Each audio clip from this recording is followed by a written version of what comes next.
Bond energies and bond length.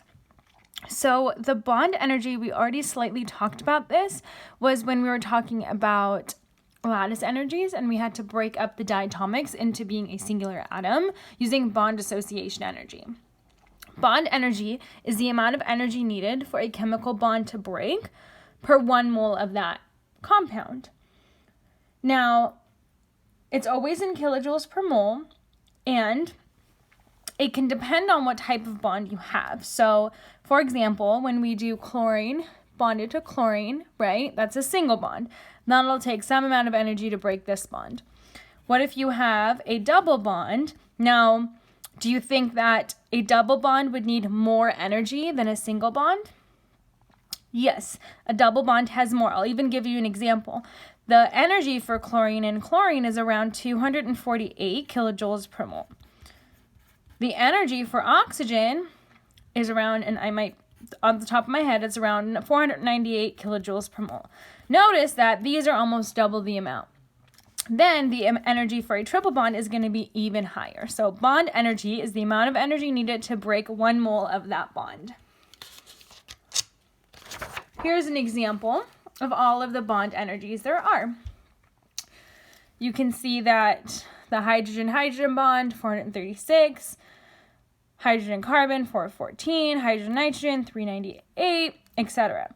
Now, the only really important thing to notice here is see how you have CO, so carbon double bonded to oxygen, that's 736, but that has a little star. You'll always use this except when you have carbon dioxide. So when you have CO2, for the carbon-oxygen bond, you use 799. In all other cases, when you have a carbon-oxygen double bond, you use 736. Only in carbon dioxide, you use 799. So in different problems, you'll always refer to this chart. This will always be given to you to do the math behind figuring out how much heat is needed for a reaction, which brings me up to this point right here. So the heat of a reaction, meaning the overall amount that the reaction had, is the sum of the energies of the bonds breaking and the energies of the bonds forming. Now, if we go back to the table, all these are a positive number, but you actually have to conceptually think, would breaking a bond require energy, release energy? Does forming bonds require energy or release energy? So, when bonds are breaking, in order to break a bond, you need to put energy in. So this is always going to be positive. When then different elements come together to form bonds, this is always going to be negative because the excess amount of energy is released. And then you manually have to make the right numbers negative when you're trying to figure out the overall heat of a reaction. You want to know, combusting methane, does that release heat or does that gain heat? What is the overall amount of energy in the total reaction? You figure this out by summing up the amounts of bonds breaking with the amounts forming, figuring out the amount of heat of your reaction. When you end up with a negative number, you release heat. That is exothermic, meaning you have weak bonds that are breaking, strong bonds that are forming. Because this is the one that's negative, if you have an overall negative number, you had more bonds that were forming that were stronger than your weak bonds. Opposite of that is when you're endothermic. That's when your heat of reaction is positive. You have stronger bonds that were broken.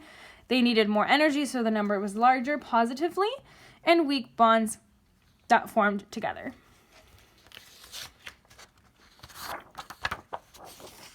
Looking at bond lengths. So the average bond length represents the length of a bond between two particular atoms in a large number of compounds. So this just tells you the length that you have. So the length between chlorine and chlorine, or oxygen and oxygen. The length that is from this atom to this atom, that is your average bond length. Now, bond length obviously depend on the specific atoms that you have, since we know that atomic size can increase. For example, if we have rubidium and chlorine, or potassium and chlorine, we know that potassium is a lot smaller than rubidium, so this will affect their bond lengths. Additionally to that, let's look at single bonds, double bonds, and triple bonds. Do you think that the lengths of these would be the same? Well, a single bond is a lot longer, that's why it's a lot easier to break. A double bond is shorter, harder to break. A triple bond is even shorter and it takes even more energy to break up. Best way to practice this stuff is through a self-check. Now, taking a moment to practice these. So let's read. If the hydrogen were used as a fuel, it could be burned to form water. So here's your balanced molecular equation. Use the average bond energies to calculate the heat of a reaction for the above reaction and combustion of methane. Which fuel yields more energy per mole and which one more per gram? So let's first write my reaction of methane up here. So methane is CH4. Remember, it's meth, which is one carbon, and then ANE is for single bonds. My pencil stopped working. Let me get a marker here. So then I have CH4, combustion means plus O2, makes CO2 and H2O. Now I want to balance that reaction. Give a 2 here for 4 hydrogens and then a 2 here for 4 oxygens. Awesome. So then the way we look at this, I'm actually going to write on the back of this because it'll be a little bit easier. We have CH4 plus 2O2 makes CO2 and 2H2O. So we want heat of reaction. So heat of reaction is equal to the sum of the heats of bonds breaking plus the sum of the energies of bonds forming. So bonds breaking, would that be on the reactant side or the product side? That'll be on the reactant side because these have to break to then form these, right? So your reactants are your bonds breaking, then they come together and form your products. That's your bonds forming. So I always like to write out my skeletal structure so I know exactly what bonds I have. So CH4, C, H, H, H, H. So you can see here, if I look back at my table, I'm given all the individual bonds. Where is my CH bond?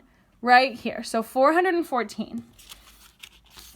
I have 1, 2, 3, 4. So I have 4 CH bonds. So 4 times 414. Now this is bonds breaking, so that stays positive. Now it's the sum of my other reactant, O2. Now I know oxygen is double bonded to oxygen. But I have 2 of them. So 2 times, what is my number for O, double bonded to O? 498.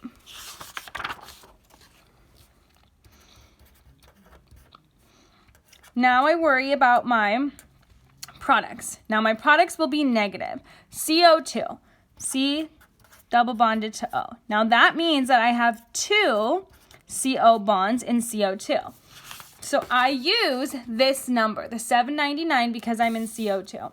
So 2 times negative 799. Since it's forming, it's a negative number. Then H2O. O. So one water molecule, right, has 2 OH bonds. Just one. One here and one here. But I have 2 waters in total, so I have 4 OH bonds. What's my number for OH? Right here, 464. So then 4 times negative 464. So now I have everything, and then I just sum it up to get my heat of reaction. Since we're using our coefficients and all the heats are in kilojoules, you get kilojoules per mole for your heat. So this would be, I'm going to write it for 1 kilojoules per mole. And your coefficient is per mole. So your moles cancel out, and your heat in the end will be in kilojoules. So if you do your math, you should get, what did I get for this? Negative 808.1 kilojoules. So that's the amount of heat of a reaction. So we wanted to compare that. If we go back to the question, which fuel yields more energy? So when you're looking at, when you got this energy, this is for every single component up here. So this means I have negative 808 kilojoules per mole of methane, negative 808.1 kilojoules per 2 moles of oxygen, since there's a 2 here, This per 1 mole of carbon dioxide, this per 2 moles of water. So this energy of the reaction relates to every single component in your balanced reaction. So before I can compare them, I have to calculate it for my hydrogen. Let me get another little paper here. And then let me look at my hydrogen. So I have H bonded to H, O bonded to O, and then water. So I have one HH bond, which on my table is 436, plus 1/2 times my oxygen-oxygen bond, which is 498. And those are my bonds forming, so that's positive. And then that gets summed up to, I have 2 OH bonds in water. 2 times the negative of the oxygen to hydrogen bond, which is 464. And that, if you plug it into your calculator, gives you negative 242.5 kilojoules. Now, if we compare them, here's my other paper, between negative 808.1 and negative 242.4, methane, between methane and hydrogen, yields more energy per mole. Perfect. But then the question says, which fuel leads more energy per mole? We did that. Which one per gram? So now we have to get kilojoules per gram and figure out which one yields more energy.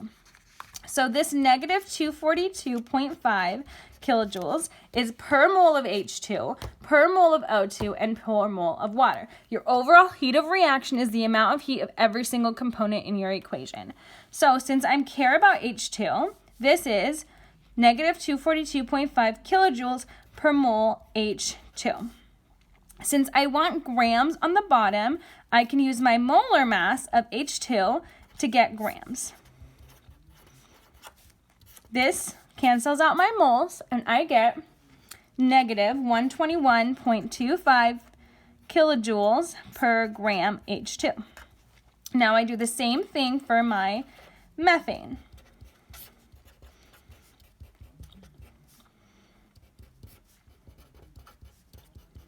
My molar mass for methane is 16.01 grams. My moles cancel. I'm left with negative 50.5 kilojoules per gram CH4. You might ask yourself why I picked H2 and methane. It's because we are looking for the hydrogen that's used as a fuel and methane used as a fuel. So those were my two references. Now, between the per gram, which one yields more energy? And that would be H2, hydrogen gas, yields more energy per gram. So you're always looking at all the bonds that you make, remembering that the bonds broken are positive, bonds breaking are negative, and summing it up together. Note that that heat of reaction is for every single substance here. So it's negative 242.5 kilojoules per 1 mole of H2. Negative 242.5 kilojoules per half mole of O2. Positive, since it's the opposite here, 242.5 kilojoules per mole of water. So just know that it's the amount of heat for the reaction per every single component. So if I'd asked you how much kilojoules per gram of this number of water, you would have just done the same thing but used water instead.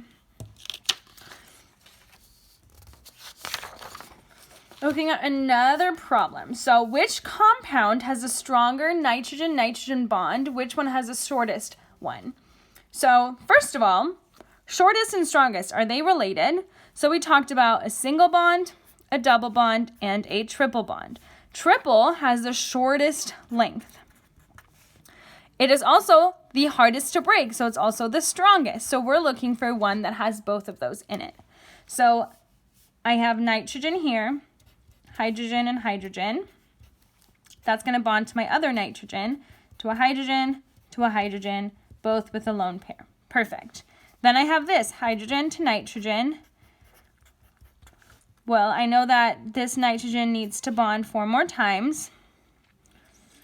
2, 4, 6, 8. Everything's satisfied. Let's see if I have my electrons. 1, 5, 5, and 1. So that's 12. 2, 4, 6, 8, 10. Well, looks like I still need electrons. Now, how can I fix that? 5 plus 5 is 10 plus 1 and 2. So here I have a hydrogen and a nitrogen. Well, one of these needs a lone pair, right? So 2, 4, 6, 8, 10, 12. But now my nitrogen, this one has way too many. So how can I fix that? So what if I did this? 2, 4, 6, 8, 10, 12. 2, 4, 6, 8. So here's my 12 electrons, and I have everything satisfied with 8. Let's check this one. 2 electrons, 5, 5, and 2. So 2 plus, so that's 14. 2, 4, 6, 8, 10, 12, 14. Perfect. Now, which one has the strongest nitrogen-nitrogen bond? Well, I don't have a triple bond, which is my shortest and my strongest, but I have a double bond here. So this nitrogen-nitrogen bond is my strongest and my shortest.